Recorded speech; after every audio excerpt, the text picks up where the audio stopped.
Jay Powell here, of course, the chair of the Federal Reserve.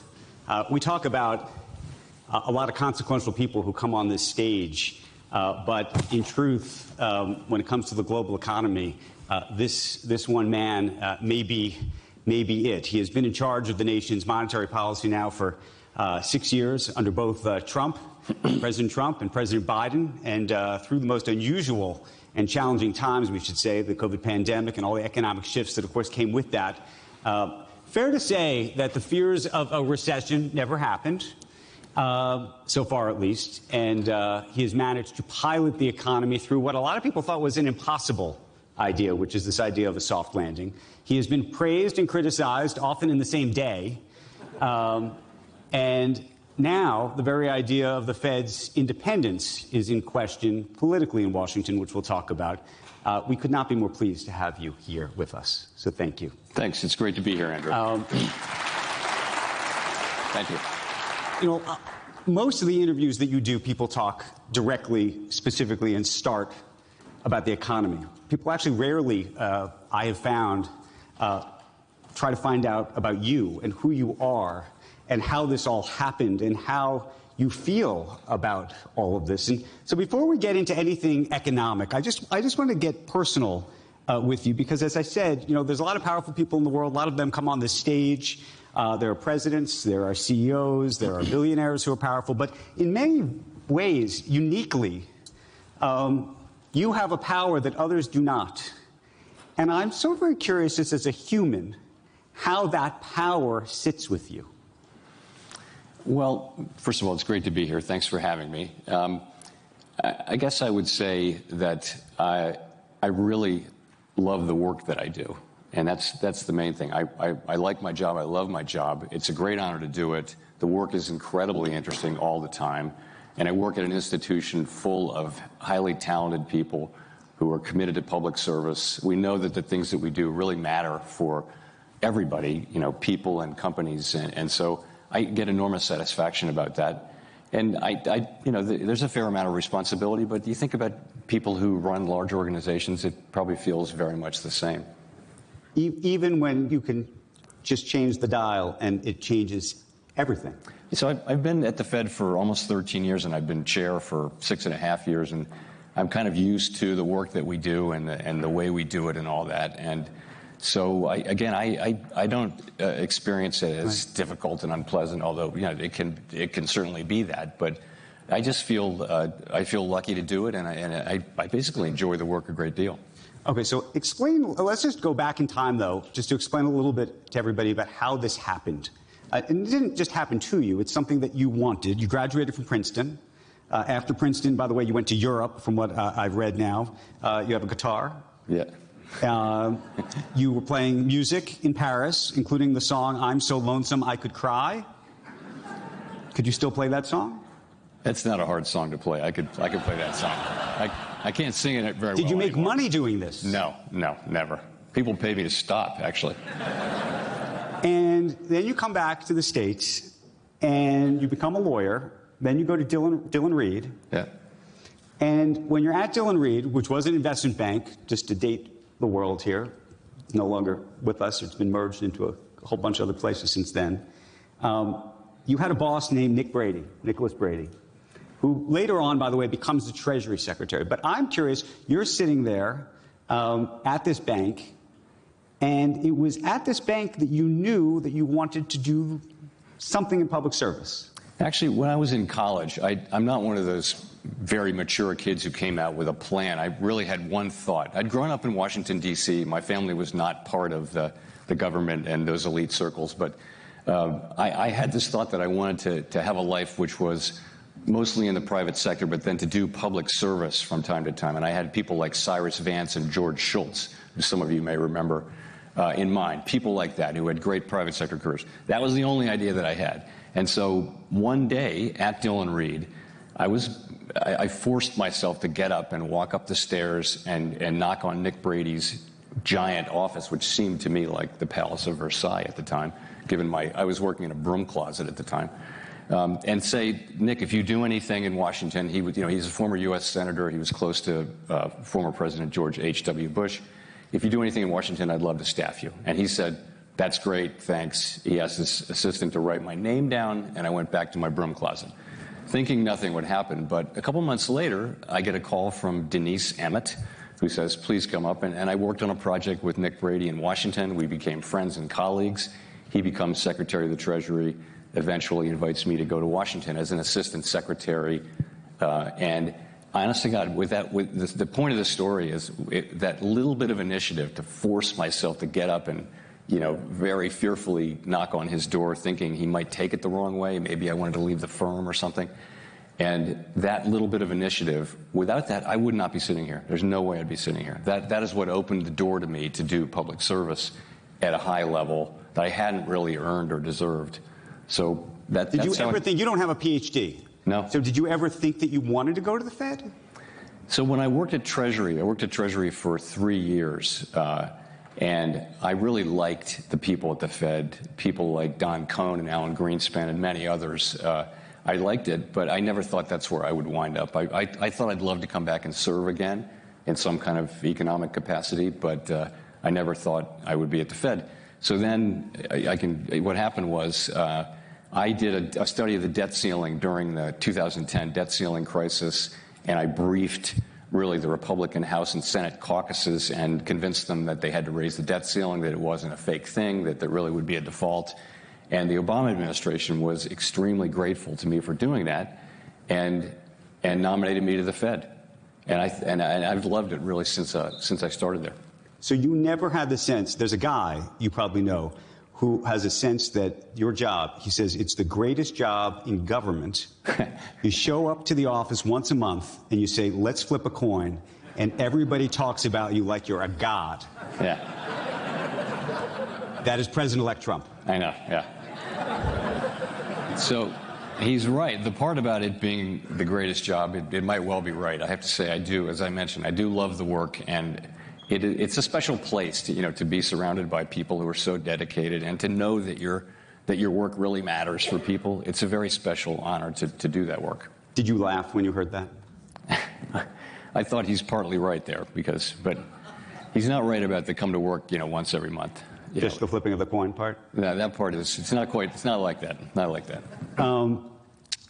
Let me ask you this, because it is the sort of political question that I think is in the mix right now.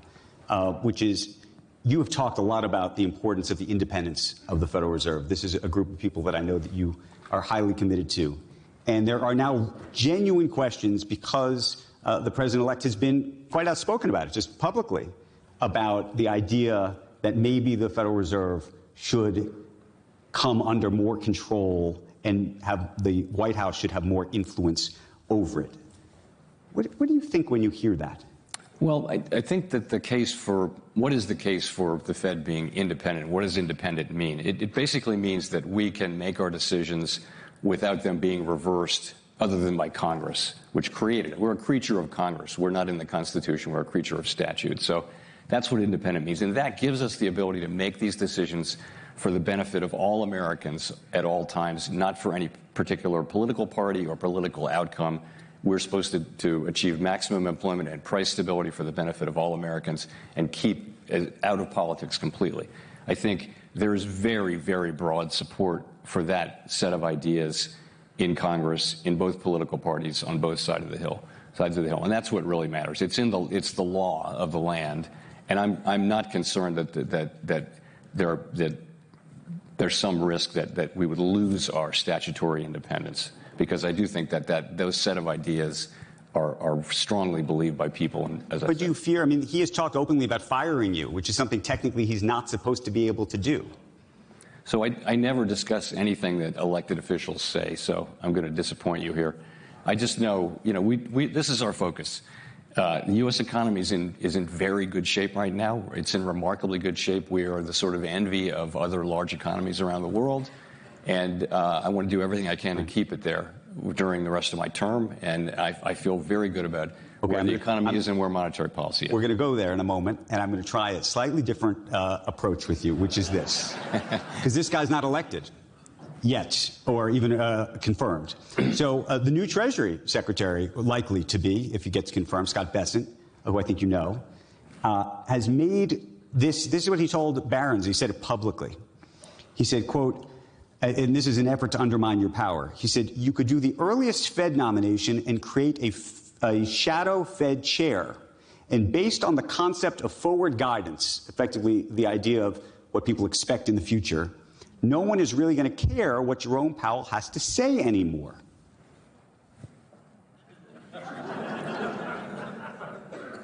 What do you think the impact of something like that would be? Do you believe that that's even a possibility in the world?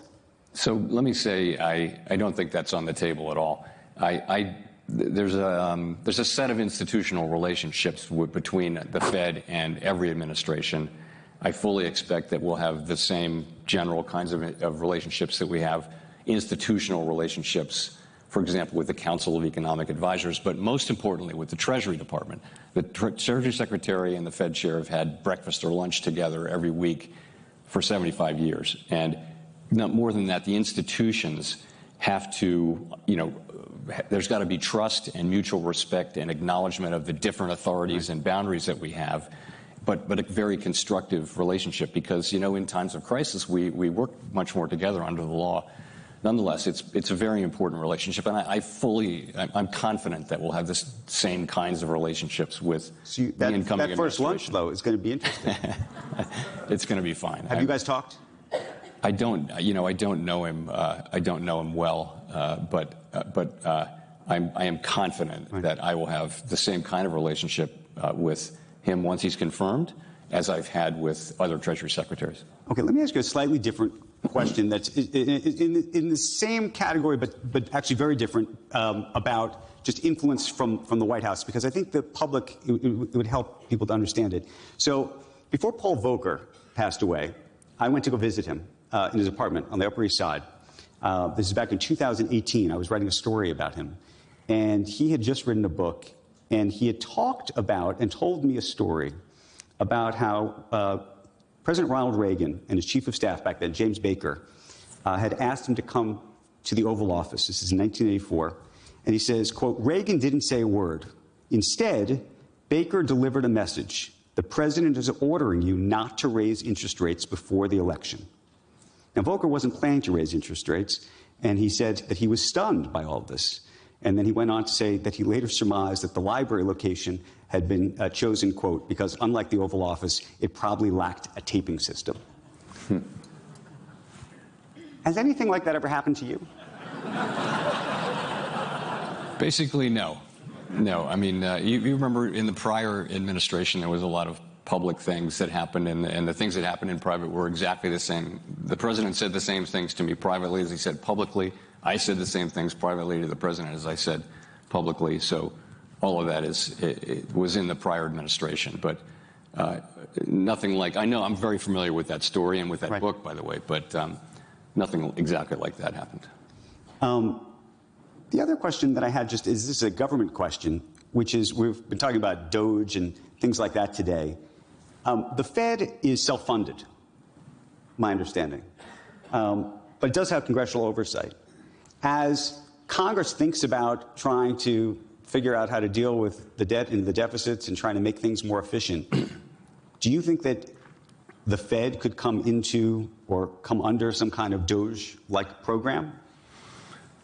Part of our independence is that we are self-funded and we have, the ability to make our own decisions about hiring people and that kind of thing. So we've got strong legal independence. We do try to run the Fed respectfully, and we know these are taxpayer dollars, even though essentially we have a large balance sheet and our assets earn more than our liabilities, so we're earning a spread, and we give those profits every year to the Treasury Department.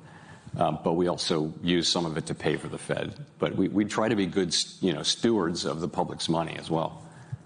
One of the things that I think is fascinating about you, and differs from many of the other predecessors of yours, is you speak very plainly and very openly and transparently. Alan Greenspan spoke somewhat obtusely. There was always this sort of communication divide in some ways. And I'm so curious how you think about that, which is this idea of communicating, and some people, by the way, would argue over-communicating, in terms of the way the Fed approaches its job today. Sort of post-financial crisis, there really was a move to try to tell the public what was going to happen, to try to tell everybody where everybody thought the Fed was about to go, and whether you think long-term that that has helped you, or long-term whether you think that that has to be rethought. You know, so go back 50 years, and central banks were mysterious, and you know, there was a lot of lore that that was the right thing to be. Then there was a bunch of academic research by people like Alan Blinder and others, which came to the view, which is, I think, clearly correct, that if the market and the public understand how you will react to incoming data, then they'll do your work for you. You know, so today, when some economic event happens, markets adjust immediately, long before we take any policy action. So that's the whole modern theory, is to be as transparent as possible. And we've greatly increased transparency. People do make the argument that, you know, enough transparency, maybe it's too much. But I think generally the overall trend over 40 years of history has been very constructive. And also, you know, we're a public entity. We shouldn't be mysterious. We should be telling people what we're doing and why. In terms of speaking plainly, I think it's important that the interested public be able to understand what we're doing. And so it's important that we explain it in a way that doesn't include a lot of jargon. Jargon is really important when you're talking to other central bankers or other economists. But when you talk to the public and use jargon, you just make people angry, because it excludes people. But do you think it makes it harder for you to make a snap decision, if a snap decision is necessary, because the markets have already moved on this expectation of where they think you're supposed to be, or where they think you're going? That hasn't happened. I mean, we've moved very, very quickly, both up and down with rates when it became appropriate to do so. I mean, we cut rates. We were the first central bank in the world to cut rates to zero during the pandemic, and we raised rates during the inflation faster than the Fed ever has. So here's a question about where we are now in this economy. And I want to get into maybe where the economy may go. But the expectation is that you're going to cut rates. But I'm curious about why that is the expectation, insofar as we're still in a moment where it appears that inflation looks a little stickier than we thought it did, and the economy is stronger in many ways than had been expected. And so the question is, what is the cost, if you will, of waiting? Right. So let me take a step back on that and just say the background is that, as I mentioned, the U.S. economy is doing very well. We're in a very good place with the economy. We're growing at, around 2.5%. And inflation has come down. Headline inflation was as high as 7.2 or so. Now it's at 2.3%. And unemployment's at 4.1%, which is a little higher than it was a couple years ago, but it's still it's a very, very low level. And, we're not quite there on inflation, but we're still making progress. So the backstory is that the U.S. economy is in very good shape, and there's no reason for that not to continue. So we raised rates to between 5.25 and 5.5, and we held them there for 14 months. And other central banks around the world had already started cutting. We were the last major central bank to cut. And we're now on a path to bring rates back down to a more neutral level over time. But you're right, the economy is strong, and it's stronger than we thought it was going to be in September. So the labor market is better, and the downside risks appear to be less in the labor market. Growth is definitely stronger than we thought, and inflation is coming in a little higher. So the good news is that we can afford to be a little more cautious as we try to find neutral. Well, tell me, I'm actually very curious about this, just how you think about it. Occasionally when you either get it wrong or it's not where you think it was going to go. As you just said, you had a different view in September than you do now. Obviously, things change. But what was it in September that surprised you? And if you could go back in time, do you think that you would have known the difference? Well, in September, what we saw was the unemployment rate had moved up close to a full percentage point. And again, we'd held on long after other major central banks had cut. And I mean, more broadly, there are two risks, right? There's the risk that we move too quickly and undermine the progress we've made on inflation. And there's the risk that we move too slowly and unnecessarily undermine the labor market. And we're trying to be in that middle place. and get it just right so that we continue to get inflation coming down. We keep policy at a restrictive level, but at a less restrictive level over time. That's what we're trying to do. I would say in September, it was time for us to cut because it was time, but also because I wanted to send, and we wanted to send a strong signal that we were going to support the labor market if it continued to weaken. What happened instead was, in the couple of months after that, we got some data revisions which strongly suggested that the economy is even stronger than we thought, even stronger than we thought. So the picture is actually stronger than it was then. How do you think we, as the public, should think about when we get these labor numbers, which, by the way, seem to get revised all the time? Do we have a counting problem? And I ask it really because oftentimes we'll see a number and then you'll find out, a month later that not only was there a new number, but actually the old number was off by more than you could expect. Do you think there's a better way?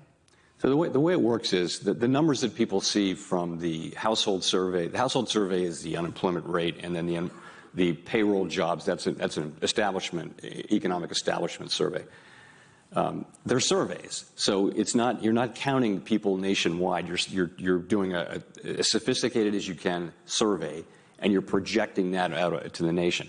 What's happened lately is that survey response levels have come down, and that has probably meant for smaller groups of people, and that means there's more volatility. There's been more volatility in the revisions. So you've seen a lot of months in which a job number comes in and then it gets revised down the next month, and that's typical when the unemployment rate is going up.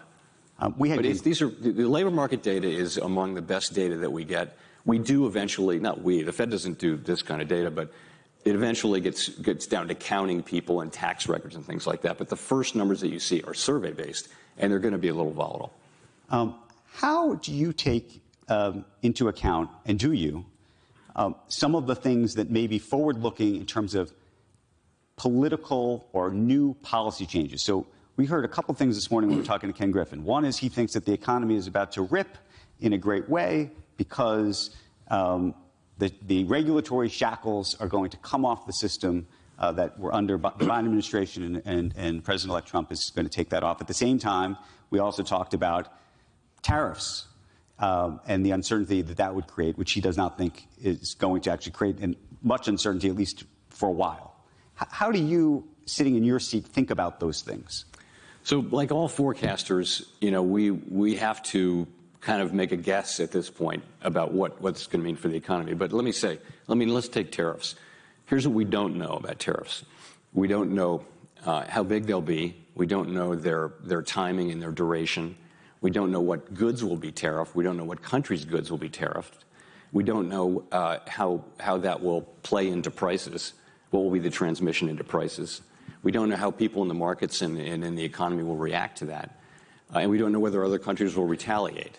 So that's the list of things that we don't know. It's a partial list of the things we don't know. So we can't really start making policy on that at this time. That is something that lies well into the future. We have to let this play out. We literally don't know all those things. The main thing we don't know is all the other things that will be happening in the economy in 6 months or a year when this starts to matter. So what are we doing? We're modeling this. We're looking at it. We're evaluating it. We're observing. But the decisions we're making right now are not about that. They're about what's happening in the economy now. Similar answer in terms of immigration. And the reason I ask about immigration is, the CBO has calculated that if there's one force in the economy today that could be a major boost or not to the GDP, jobs, tax revenue, lowering the deficit, all of it, seems to be about higher net immigration. So let me say, for both trade and immigration, the Fed has no role in that policy. We don't have an institutional view on the right level of tariffs or the right level of immigration. It's just not our job. That's the job of elected people, and we don't comment on the decisions they make for whatever reasons they deem appropriate. We don't comment on that. But I can tell you, there was a great deal of significant wave of immigration. It's now the level of immigration has come way down in the second half of this year as the Biden administration changed its policies. Right. It's true that a lot of people came in and they went to work, and that was part of why the GDP growth was so high in 2023, was a wave of people coming in and doing more work and spending money. I know the dollar is the Treasury's department, so I'm not going to ask you about the dollar per se, but I am curious, just because it relates to tariffs, there has been this sort of speculation around tariffing countries, BRIC countries, that may be trying to build their own currency. And long term, if you're just to think out a long time, the idea of the U.S. as a reserve currency relative to somebody else creating their own, is it something that concerns you? You know, so, I mean, you started with this. The administration, and more particularly the Treasury Department, has responsibility for the value of the dollar and for exchange. It's not something that we opine on. We stay away from that, and they stay away from, you know, what we do. You hope. Let me ask you a slightly different question about crypto. We were talking earlier also about Bitcoin, and it's going, you know, it's rising. There's talk in Washington also about creating a Bitcoin reserve, actually. You do deal with currencies to some degree, and you have to think about some of these issues. How does crypto sit with you right now at a time when it appears that this next administration may legalize it in a much more broader way? I mean, it's legal now, but that there might be a much bigger groundswell for it.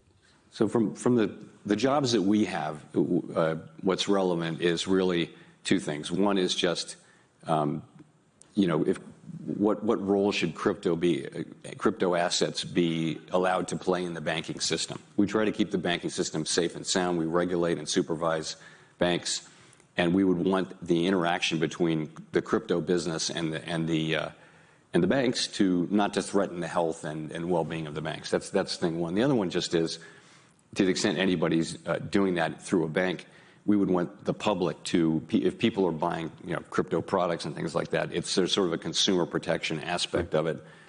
But they should need to understand exactly what it is and that sort of thing. But we're not, you know, we don't regulate it directly, and we don't have that big of a role. Would you ever own it yourself? I'm not allowed to. You're not allowed to? No. One of the big issues coming up is going to be taxes in the budget. We talked about DOGE and all of this. One thing that you have spoken out quite emphatically about is debt and deficits. You've been doing that now for a very, very long time. What is, in your mind, the tipping point for the debt and the deficit? In that, you know, for a very long time, I go back to thinking of 2010 or 11. I read some of the speeches you were giving back then, and thinking about Simpson Bowles. And at that time, people talked about the debt deficit. We're at a tipping point. If we don't deal with it immediately, you know, we're on a knife's edge. We're going to tip over. And here we are in 2024, and we haven't tipped over yet. In between that, there was this whole MMT idea that somehow we could just spend money wildly, and that would be fine, too. And I'm not sure that's gained too much traction either. Maybe it's been undone. But what do you worry about as the tipping point for all of this? So you're right. I did work on fiscal policy issues before I came to the Fed. But at the Fed, you know, we don't have oversight over fiscal policy. Quite to the contrary, Congress has oversight over us. So I would limit myself to saying this, that the U.S. federal budget is on an unsustainable path. The debt is not at an unsustainable level, but the path is unsustainable. And we know that we have to change that. We've got to get back so that revenues and spending are in better alignment. We don't need to pay the debt down. We don't need to balance the budget. We just need the economy to grow faster than the debt, and that's not happening. We're running very large budget deficits at a time of full employment and strong growth. So we need to address that, and we got to do it sooner or later, and sooner is better than later. Now, do you think the Fed should or could take into account the debt and deficits and that cost in terms of where you think rates can or should be ever? No, never. I mean, if the central bank, this is you see this in some emerging market countries, for example. If the central bank can't raise rates to deal with inflation because the fiscal situation is so bad that they can't raise rates, that's called fiscal dominance, and that we're so far from that. I mean, we will always use put it this way, we'll always use our tools to achieve price stability and maximum employment, 2% inflation. We're not thinking about, we better not raise rates because of the budget. If we ever get to that point, that we're far from that point. Right. Before I forget, you know, one of the reasons I wanted to actually ask you about Bitcoin is to some degree, people think that that is a symbol of people's faith or lack of faith in either the U.S. dollar or in the Federal Reserve itself, in terms of the system. What do you think of that idea? I don't think that's how people think about it. I mean, it's so, people use Bitcoin as a speculative asset, right? It's like gold. It's just like gold, only it's virtual. It's digital. People are not using it as a form of payment or as a store of value. It's highly volatile. It's not a competitor for the dollar. It's really a competitor for gold. That's really how I think of it. When you think about other countries, and I know it's not your job necessarily to think about other countries, but you spend a lot of time, I think, talking to your peers at other central banks. What are you most concerned about? Are you most concerned about the economy in China right now? Are you most concerned about Europe? Take us around the world. There, as good as things are in the United States, of course, there are always risks. And certainly geopolitical risk is very elevated around the world with Ukraine and the Middle East and, kind of very weak growth in places like China. That's all out there. I think domestically, we do see low and moderate income people under some economic pressure. If you read, for example, or listen to the earnings reports from some of the retailers who deal a lot with low and moderate income people, they will uniformly say that people are under pressure. They're very much price shopping and that kind of thing. So that's the aggregate numbers for the U.S. are really good, but we see pressures there in the lower income spectrum that we didn't see 2 years ago after the pandemic when people came out with really significant amounts of savings. One of the when we came up, and I don't know if you got a chance to see the video, we were talking, one of the big things was vibe session, this idea of how people think, the vibe about the economy. And I think the vibe had a lot to do with actually the result of the election. And I'm curious how you think about this question, about inflation. A lot of people were saying, well, it is this past administration's fault, the inflation problem. Some people said it was your fault. Some people said it was how much money Congress appropriated during the period of COVID. How do you actually think about it yourself? Look, we shut down the world economy partially, and there was a global outburst of inflation. There was a time when there wasn't a single country in the world that had 2% inflation. It was everywhere, okay? And what was it because? It was because of a lot of pent-up demand. It was certainly because of very strong fiscal support and low rates. Right. All of those things contributed to inflation everywhere. And now it's, if you look at, I could show you a graph of 10 countries, and they all look like that. And I'd say, which one is the United States? You wouldn't be able to, you'd have a 1 in 10 chance of guessing. So I think that's what happened. And, the good news is, in the case of the United States, we're back to a much better place. But I will say, people are unhappy because the price level is higher. Right. You can tell people that inflation has gone down, which is the change in prices, but that doesn't matter to people who are paying 10, 20% more for the important things in their lives. You are known to spend a lot of time talking to folks in Congress privately. Folks like Fetterman, by the way, love you apparently. I'm curious what you think the state of financial literacy is in Congress today. So like anything else, it's mixed. There are people who are very knowledgeable, and they tend to be the ones in responsible positions on the important committees. And there are people who, there's so many things to be an expert on when you're a congressman or a senator. Think of the breadth of the things they have to know about. Defense, it's endless. So it's not surprising that most of them are not, a good number of them are focused on the economy and, monetary policy and things like that. But many of them are focused on other things, as you would expect. We are out of time, but before we go, I am told that you have a special talent. I don't know if the public knows about this special talent, but I thought since we're here, we should try it out, which is that apparently you can repeat sentences backwards, famously. Ever since I was a little kid, I was able to see, and just for standard vocabulary words, I can see it in my head spelled forwards and backwards. I started pretty much any word, as long as it's not 12 syllables, And I started doing that for friends when I was about 10 years old, and they were like, "What is that?" So I would write it down. So I can just see and I'm not as good as that I used to be, but I can literally see the word forward and backward in my head, and I can spell it backwards. Like you're a word in a So if I give you a sentence, can you do the whole sentence backwards? I could do each word. I can't do the whole sentence. So the sentence I had written down, this was Bernanke in 2008. It may be too long for you, though. If we don't do this now, we won't have an economy on Monday. I'll do economy, enemos.